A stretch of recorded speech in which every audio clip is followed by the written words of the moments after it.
5, 4, 3, 2, 1, 0. Hello, and welcome to the Fighting Moose Podcast.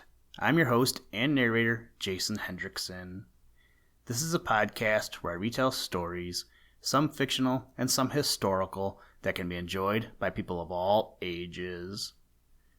Last night, we were on a family walk, and we met another lady who was walking her dogs. She told us to be careful since there was a skunk nearby. We didn't see any skunks, but we sure smelled them.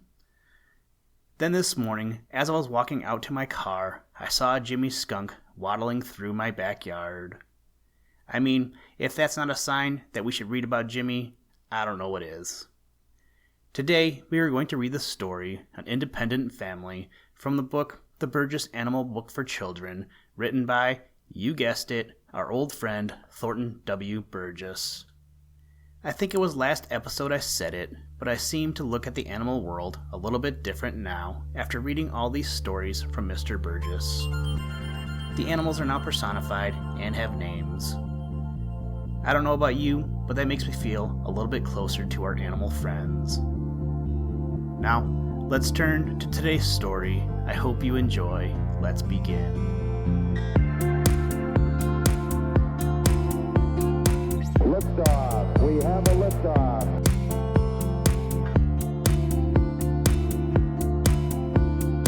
We choose to go to the moon in this decade and do the other things, not because they are easy, but because they are hard.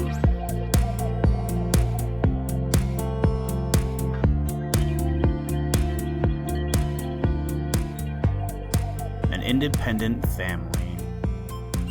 Just as Old Mother Nature asked who they should learn about next, Happy Jack Squirrel spied someone coming down the lone little path. "See who's coming!" cried Happy Jack. Everybody turned to look down the lone little path. There, ambling along in the most matter-of-fact and unconcerned way imaginable, came a certain small person who was dressed wholly in black and white. "Hello, Jimmy Skunk," cried Chatterer the Red Squirrel. "What are you doing over here in the Green Forest?" Jimmy Skunk looked up and grinned. It was a slow, good-natured grin. "Hello, everybody," said he. "I thought I would just amble over here and see your school. I suppose all you fellows are getting so wise that pretty soon you will think you know all there is to know. Have any of you seen any fat beetles around here?" Just then, Jimmy noticed Old Mother Nature and hastened to bow his head in a funny way. "Please excuse me, Mother Nature," he said. "I thought school was over. I don't want to interrupt." Old Mother Nature smiled. The fact is, Old Mother Nature is rather fond of Jimmy Skunk. "You aren't interrupting," said she. "The fact is, we had just ended the lesson about Flitter the Bat and his relatives, and we're trying to decide who to study about next. I think you came along at just the right time. You belong to a large and rather important order, one that all these little folks here ought to know about. How many cousins have you, Jimmy?" Jimmy Skunk looked a little surprised at the question. He scratched his head thoughtfully. "Let me see," said he. "I have several close cousins in the skunk branch of the family, but I presume you want to know who my cousins are outside of the skunk branch. They are Shadow the Weasel, Billy Mink, and Little Joe Otter. These are the only ones I can think of now." "How about Digger the Badger?" asked Old Mother Nature. A look of surprise swept over Jimmy Skunk's face. "Digger the Badger!" he exclaimed. "Digger the Badger is no cousin of mine." "Tut, tut, tut," chided Old Mother Nature. "Tut, tut, tut, Jimmy Skunk. It is high time you came to school. Digger the Badger is just as much of a cousin of yours as is Shadow the Weasel. You are members of the same order, and it is a rather large order. It is called the Carnivora, which means flesh-eating. You are a member of the marten or weasel family, and that family is called the Mustelidae. Digger the Badger is also a member of that family. That means that you two are cousins. You and Digger and Glutton the Wolverine belong to the same stout-bodied branch of the family. Billy Mink, Little Joe Otter, Shadow the Weasel, Pekin the Fisher, and Spite the Marten belong to its slim-bodied branch. But all are members of the same family, despite the difference in looks, and thus, of course, are cousins. Seeing that you're here, Jimmy, I think we will find out just how much these little folks know about you. Peter Rabbit, tell us what you know about Jimmy Skunk. I know one thing about him, declared Peter, and that's that he is the most independent fellow in the world. He isn't afraid of anybody. I saw Buster Bear actually step out of his way the other day. Jimmy Skunk grinned. Buster always treats me very politely, said Jimmy. I have noticed that everybody does, even Farmer Brown's boy, spoke up Happy Jack Squirrel. It is easy enough to be independent when everybody is afraid of you, sputtered Chatterer the Red Squirrel. Just why is everybody afraid of Jimmy Skunk? Asked Old Mother Nature. They are afraid of that little scent gun he carries, spoke up Peter Rabbit. I wish I had one just like it. Old Mother Nature shook her head. It wouldn't do, Peter, to trust you with a gun like Jimmy Skunk's, said she. You are altogether too heedless and careless. If you had a scent gun like Jimmy's, I am afraid there would be trouble in the Green Forest and on the Green Meadow all the time. I suspect that you would drive everybody else away. Jimmy is never heedless or careless. He never uses that little scent gun unless he is in real danger or thinks he is. Usually, he is pretty sure that he is before he uses it.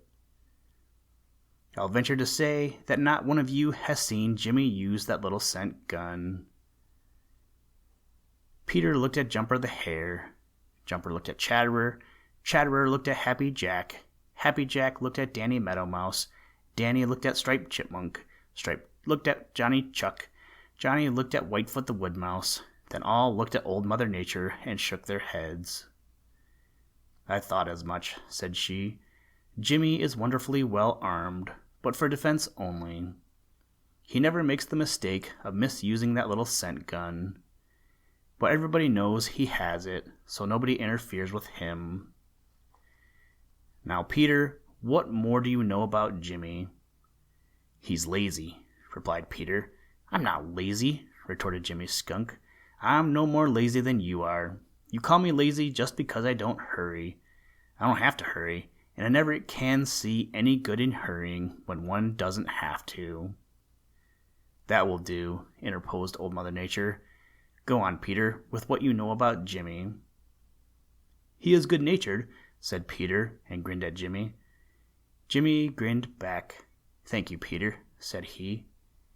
He is one of the best-natured people I know, continued Peter. I guess it is a lucky thing for the rest of us that he is. I have noticed that fat people are usually good-natured, and Jimmy is nearly always fat. In fact, I don't think I have seen him what you would call really thin, excepting very early in the spring. He eats beetles and grubs and grasshoppers and crickets and insects of all sorts. I am told that he steals eggs when he can find them. Yes, and he catches members of my family when he can, spoke up Danny Meadow Mouse. I never feel safe with Jimmy Skunk very near. Jimmy didn't look at all put out. I might as well confess that Tender Mouse is rather to my liking, said he, and I might add that I also enjoy a frog now and then, or a lizard or a fish. Also, you might mention that young birds don't come amiss when you can get them, spoke up Chatterer the Red Squirrel maliciously. Jimmy looked up at Chatterer.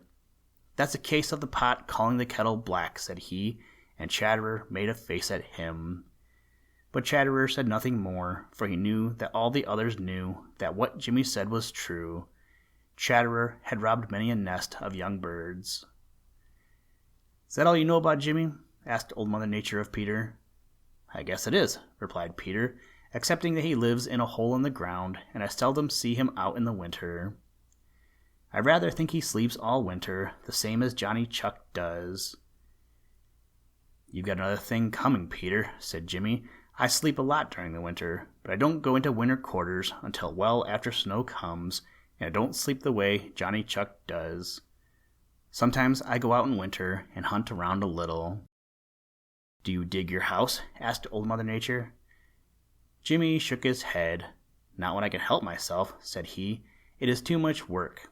If I have to, I do, but I would much rather use one of Johnny Chuck's old houses. His houses suit me first rate." "I want you all to look at Jimmy very closely," said Old Mother Nature. "You will notice that he is about the size of Black Pussy, the cat from Farmer Brown's, and that his coat is black with broad white stripes. But not all skunks are marked alike.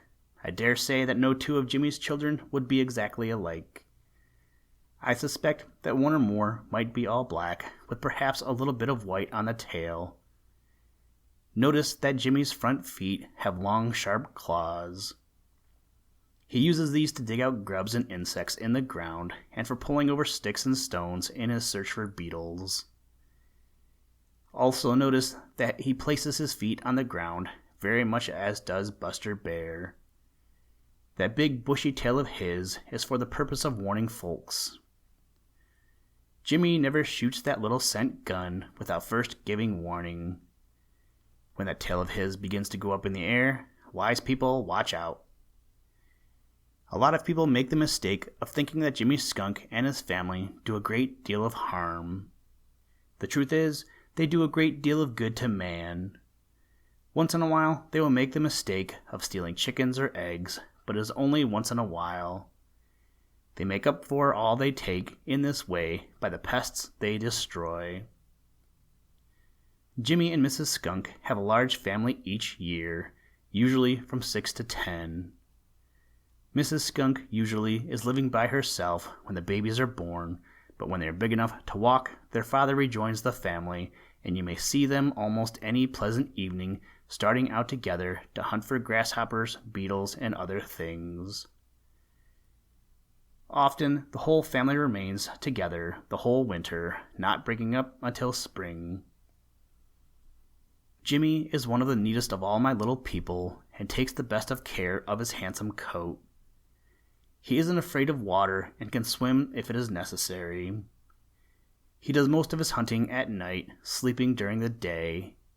He is one of the few little wild people who haven't been driven away by man and often makes his home close to a man's home. Jimmy has own cousins in nearly all parts of this great country. Way down in the southwest is one called the hog-nosed skunk, one of the largest of the family. He gets his name because of the shape of his nose and the fact that he roots in the ground the same as a hog. He is also called the badger skunk because of the big claws on his front feet and the fact that he is a great digger. His fur is not so fine as that of Jimmy Skunk, but is rather coarse and harsh. He is even more of an insect eater than is Jimmy. The smallest of Jimmy's own cousins is a little spotted skunk.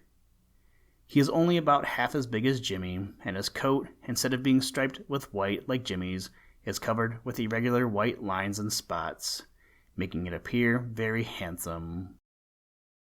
He lives in the southern half of the country and inhabits as much like Jimmy, but he is much livelier. Occasionally, he climbs low trees. Like Jimmy, he eats almost anything he can find, and it goes without saying that, like Jimmy, he carries a little scent gun. By the way, Jimmy, what do you do when you are angry? Show us. Jimmy began to growl, a queer-sounding little growl, and at the same time to stamp the ground with his front feet. Old Mother Nature laughed. "When you see Jimmy do that," said she, "it is best to pretend you don't see him and keep out of his way." "Hasn't Jimmy any enemies at all?" asked Peter Rabbit.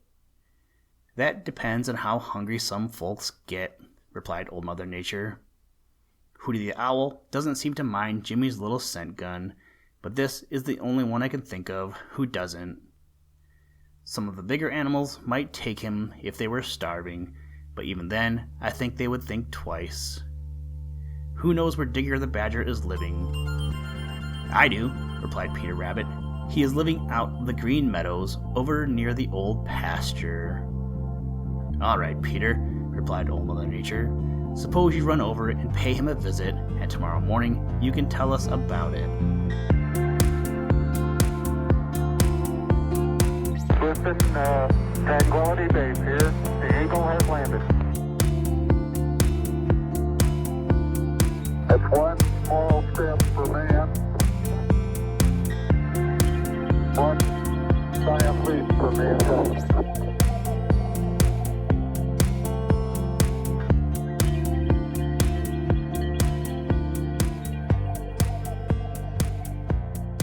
Thank you for listening to this episode of the Fighting Moose Podcast. Please join us next time as we read another exciting story. Today's music was provided by the artist Analog by Nature, and the audio clips were provided from NASA.